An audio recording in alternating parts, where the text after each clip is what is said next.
Eh bien, je suis Caroline Bourdelas, je vis et travaille à Neuilly-sur-Seine. Je vis à Neuilly évidemment avec mon mari et mes 2 enfants. J'ai fait des études de droit assez longues. J'ai aussi en parallèle fait des études en communication. Et comme je suis une passionnée de la photo, j'ai pris quelques cours du soir en photo aux Beaux-Arts d'Orléans, Orléans étant la ville où j'ai grandi. Mes études de droit, je les ai poursuivies à Paris. Plus tard, je m'y suis installée, ce qui m'a permis de faire d'assez belles rencontres et qui m'a aussi permis de m'ouvrir un peu plus sur l'univers, sur le monde de la photo.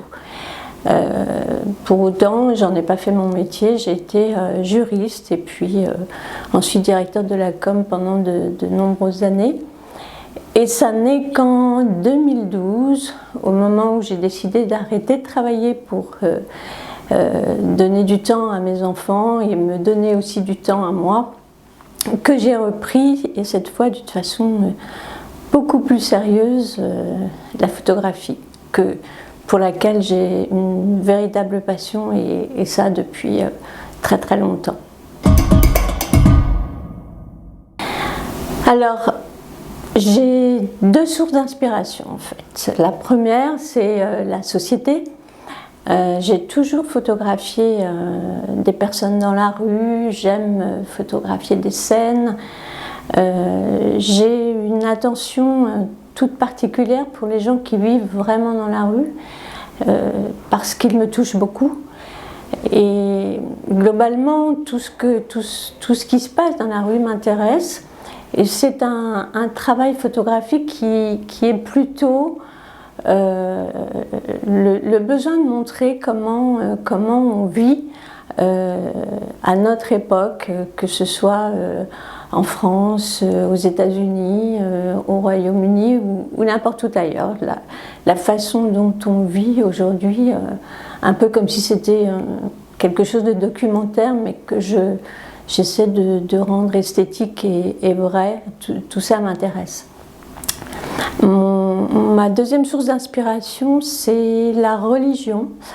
J'aime énormément tous les signes religieux. J'adore les églises. Quelle que soit la religion qu'on y pratique, ce sont des éléments qui m'ont toujours attirée.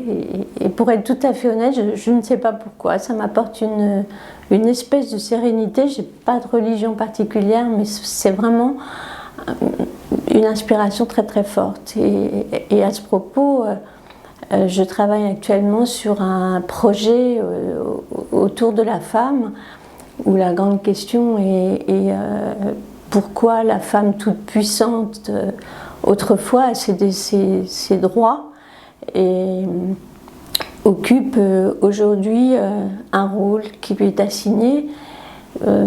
J'ai envie de montrer qu'on n'est plus dans un monde mixte, égalitaire, et toute cette réflexion, je la mène au travers de toutes mes lectures sur la religion, sur l'histoire, pour la rendre plus crédible, plus réelle et plus conforme à la façon dont je la vois. Je m'inspire beaucoup de l'imagerie cinématographique, du fantastique, de la magie. Et mon univers est purement et simplement onirique. Je voudrais préciser que la période du confinement a été une source d'inspiration très très puissante pour moi. J'ai eu la chance de faire ce confinement avec ma famille en Normandie, où l'on a une maison qui est posée sur la plage. Et l'atmosphère, le silence, les couleurs, la lumière m'ont paru comme être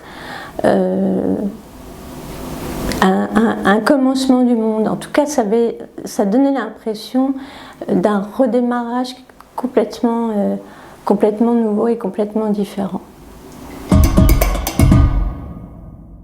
Alors une petite anecdote courte et qui m'a beaucoup touchée. J'ai un jour croisé dans une ville un monsieur qui m'a ébloui parce qu'en fait il avait un visage comme on en voit rarement. En tout cas c'est la sensation que j'ai eue quand je l'ai croisé. Il pouvait être un vieux pêcheur avec ses cheveux longs et blancs. Il pouvait être aussi un homme à l'image de Dieu. Il aurait pu être un empereur grec. Enfin, il représentait en fait tous ces visages. Et malheureusement, je n'avais pas mon appareil photo au moment où je l'ai croisé. Donc j'ai été assez perturbée parce que je me suis dit, c'est moche, ça arrive souvent dans la vie d'un photographe que de se dire c'est une image merveilleuse à prendre et on ne peut pas le faire. Voilà, ensuite on se fait une raison et puis on passe à autre chose. Et il se trouve qu'au cours d'une promenade sur la plage de Trouville avec mon mari, je vois cet homme assis sur un banc avec son vélo, son regard bleu tellement perçant.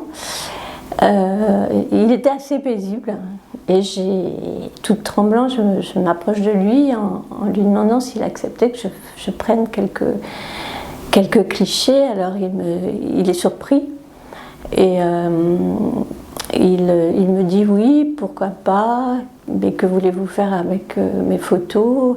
Et puis il se recoiffe, il repositionne ses cheveux.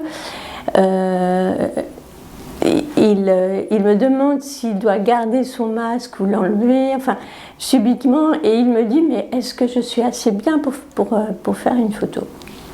Donc on échange 2 minutes et puis ensuite je prends quelques clichés assez rapidement. Et ça c'est juste avant que on se dise, on a parlé un petit peu, j'ai eu un doute, je me suis dit est-ce que c'est un monsieur qui vit dans la rue ou pas. Il avait un certain nombre de signes qui montraient qu'il vivait dans la rue, puis en même temps cette façon d'être, cette dignité, cette beauté, il avait des mains magnifiques par exemple, et je me suis dit je me trompe, je suis en train de photographier quelqu'un que je prends pour quelqu'un qui vit dans la rue et qui en fait ne l'est pas. Et il m'a confirmé oui, qu'il vivait dans la rue, que c'était difficile pour lui. Et maintenant régulièrement je le croise, je l'aide comme je peux et je suis ravie de le faire. Voilà.